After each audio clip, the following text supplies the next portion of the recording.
Welcome, investigator. Evil is on the rise. Crime is escalating. Our mission is to eliminate the crime by exposing evil, examine why it manifests, and highlight the brave souls that confront it every day. Join us as we work together to bring justice to every victim. Welcome to All Things Crime. Here's your host, Jared Bradley. Imagine, ladies and gentlemen, that you have a child that's 16 years old. She's independent, so living on her own now. You get a phone call from her employer. She says, "Hey, you should go down and check on your daughter." So you go to her apartment, and the apartment manager lets you in. You search the apartment, and you find your daughter deceased in the bathtub. She's blindfolded, she's gagged, and she's mostly submerged in water. But the horrifying act of you as a parent finding your child dead in a bathtub, to me, is with the dad of 5 kids, I can't think of anything worse. But it does get worse. Imagine waiting 39 years to actually get answers on who killed your daughter. That's basically the scenario that Detective Hilary Gordon and I are talking about today. I'm so grateful for you as a listener and a viewer. So definitely subscribe to the channel and hit that little bell so you don't miss an episode. But I especially want to welcome our guest, Detective Hilary Gordon, today. Hilary, welcome to the program, and appreciate you coming on. Thank you. Thank you very much. I appreciate it. So, Hilary, you used to work for Salt Lake City PD. I did. You were a detective for what, close to 20 years, right? About 17 of the 20 years I was a detective. Okay. Well, so you've seen it all. Seen a lot. Yeah, seen a lot. And I'm glad you're up in Washington now, and things are a little slower for you. But oh yeah, it's great being a little slowed down now. yeah, well, beautiful part of the country. So, when you were with Salt Lake City PD, how did you get assigned to? Now, some people call her Lecia, some people call her Sharon, but which one? She went by Lecia. Okay. So I'll call her Lecia. So Lecia Shollmeyer's 16 years old in 1979, living in an apartment complex up in... Hold on a second. It's 1977. Oh, 1977. All right. Well, that's even better.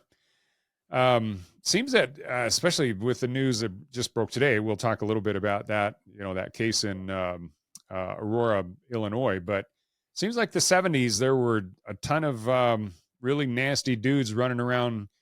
Seems like the number of killers, like serial killers, it just seems that back then it was a lot more feasible to do than it is today. But yeah, I would agree. I mean, serial killers were, there was a lot going on. You had Ted Bundy that also came through Utah, right, in the 70s and so forth. So yeah, there was a lot going on back then without a lot of technology or advancements in science to help.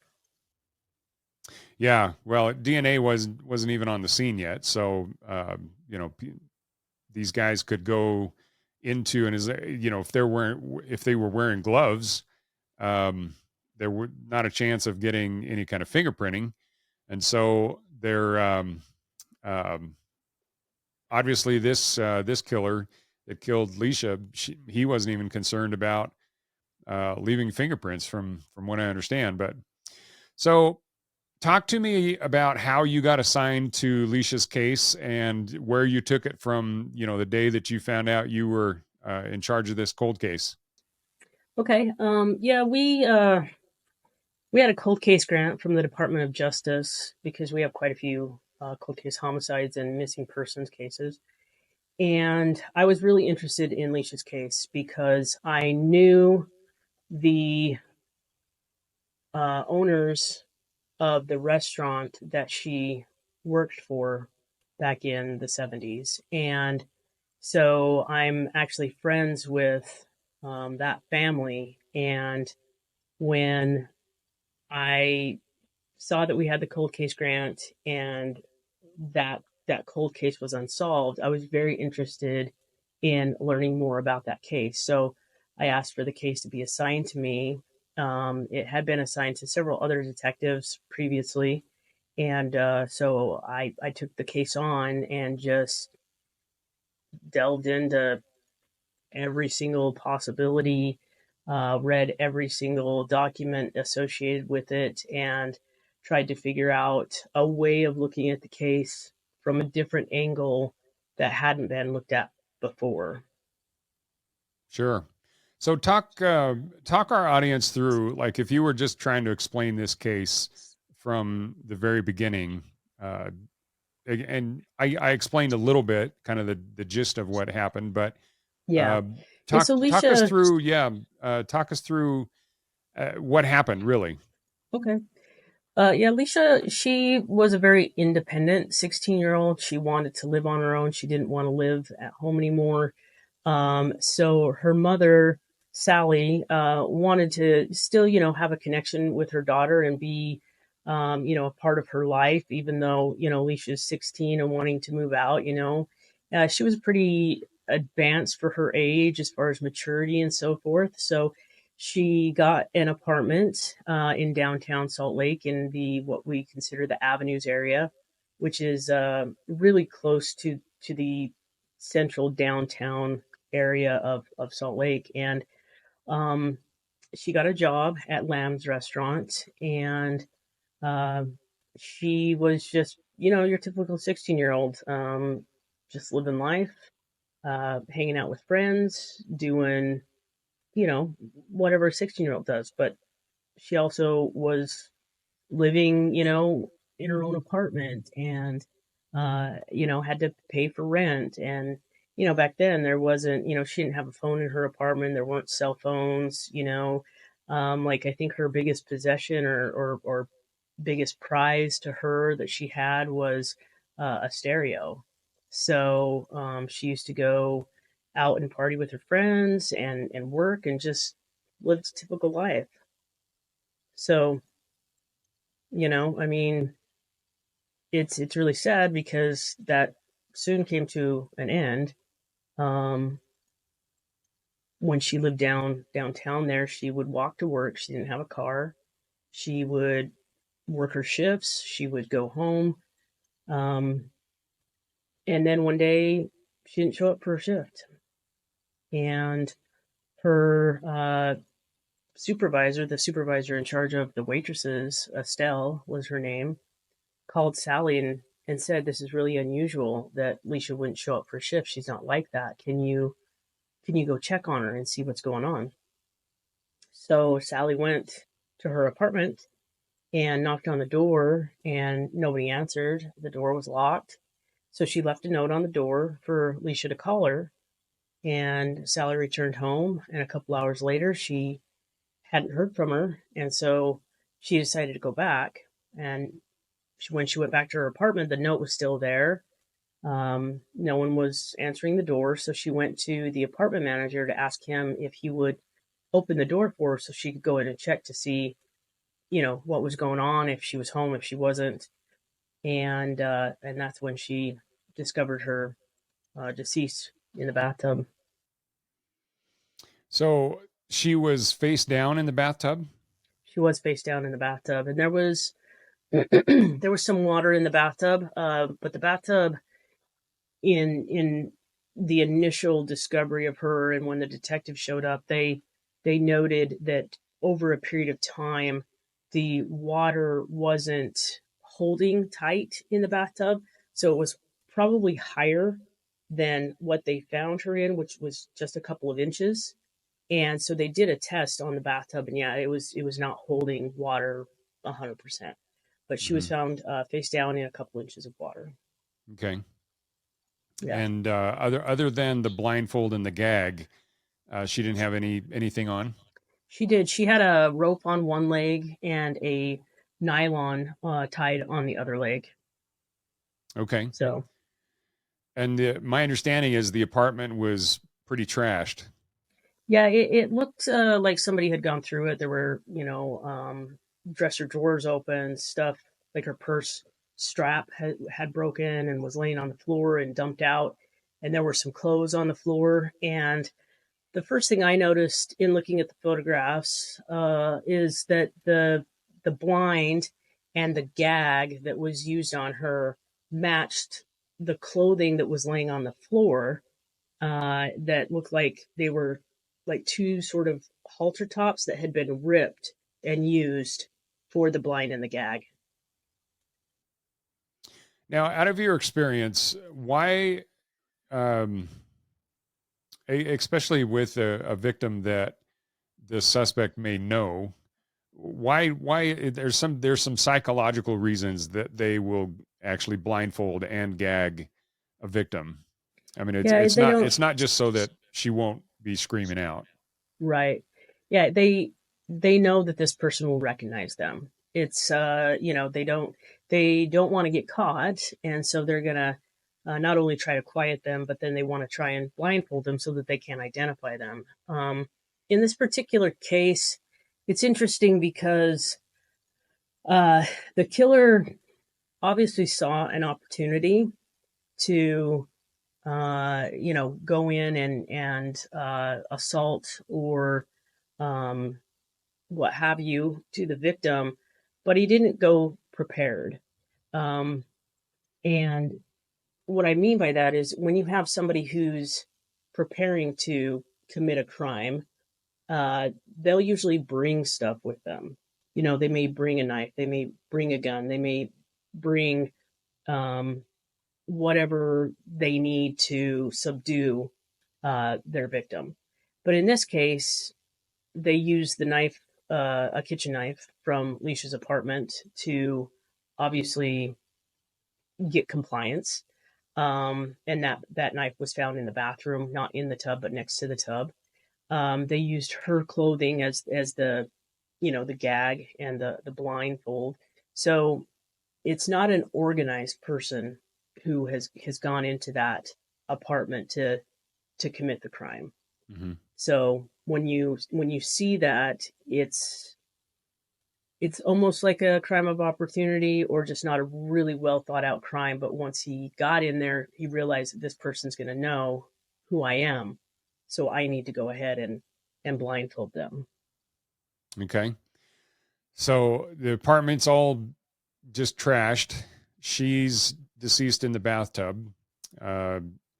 Any, especially once you actually caught the perpetrator, was there any indication why he filled the bathtub up? Did he suspect that his fingerprints might be on her? Or again, in 1977, the DNA wasn't even a factor back then. So I don't know if he had that much foresight, or has he ever mentioned that?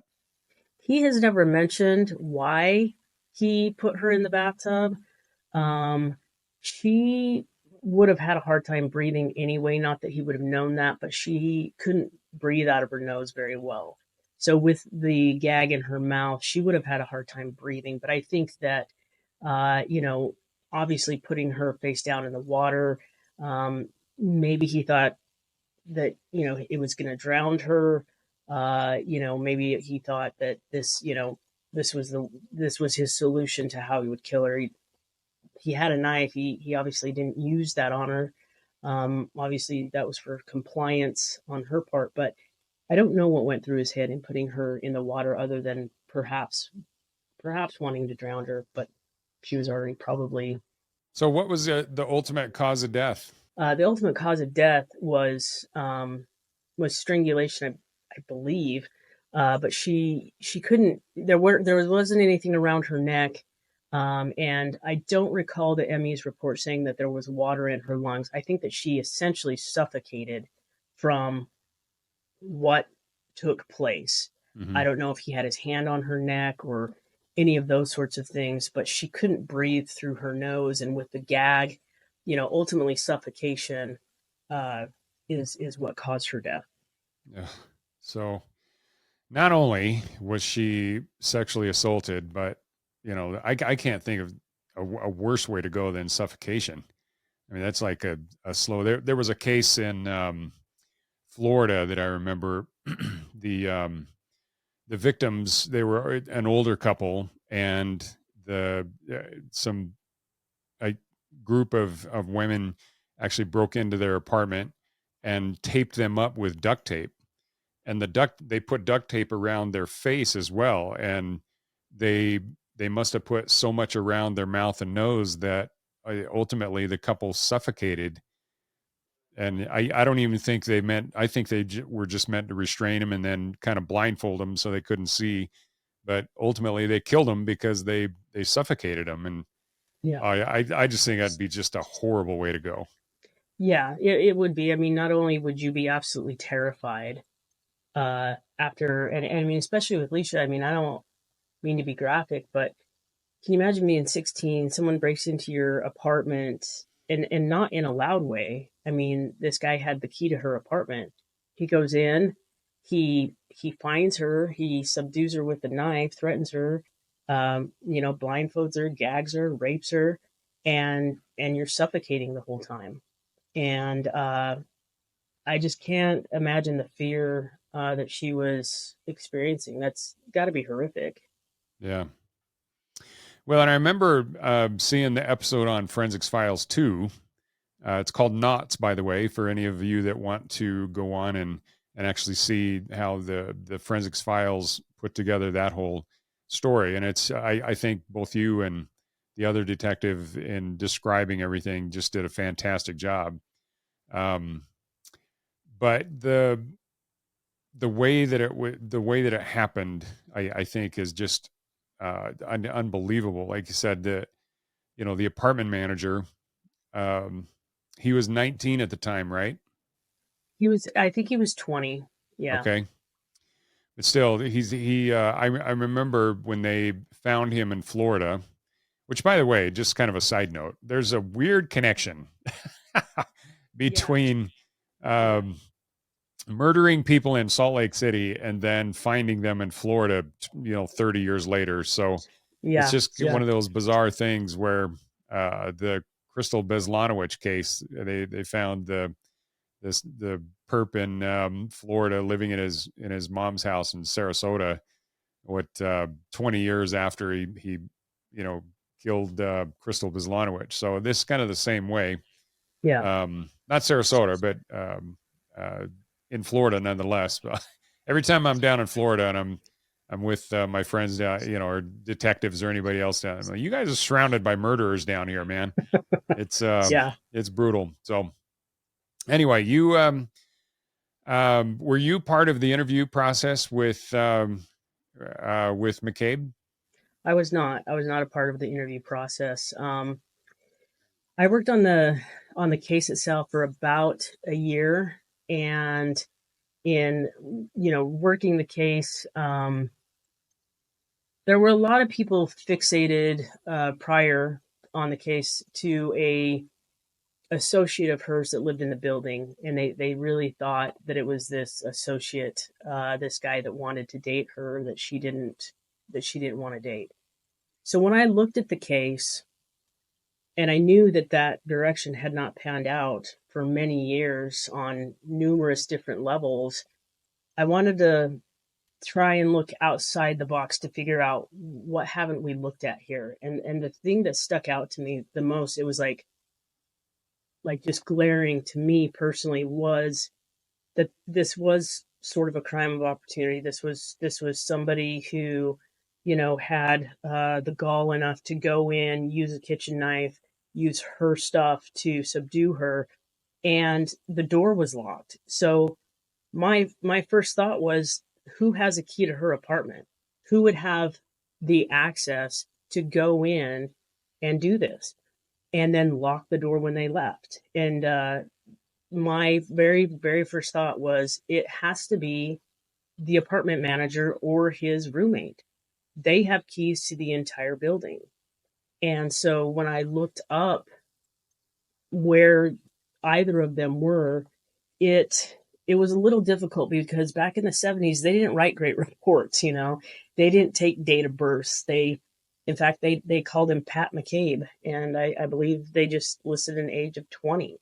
There was no social security number, no, anything to really identify him further. And so I did run a nationwide search and found, I think there were 5 Patrick McCabe's in the United States that were approximately 20 or so during that time frame. And one of them obviously was the Patrick McCabe in Florida, and the roommate was in another state with a much more difficult name so you could narrow it down a little bit easier. But when it came to trying to figure out which one it was, it could have been basically any one of these 5. And then when we got the hit, yeah, it was the Florida guy. And Corden Parks, who's a detective with Salt Lake City, he's been in homicide for so long, more than 20 years, and he's just an amazing detective. And I learned so much from him, and he was in charge of the cold case grant. So he's the one who went down to Florida to try and get a confession from Patrick McCabe. And also, as part of a requirement, when we get a hit, we have to get their DNA to kind of double verify that it's the correct DNA. Mm-hmm. And so when he went down to Florida and connected with the sheriff's office in the area where Patrick McCabe was living, he also had a search warrant for his DNA. Thanks for joining us. Your attention today brings us one step closer to exposing and eliminating the evil that brings crime to our communities. Hit subscribe and share this episode. Together, we will bring justice to every victim.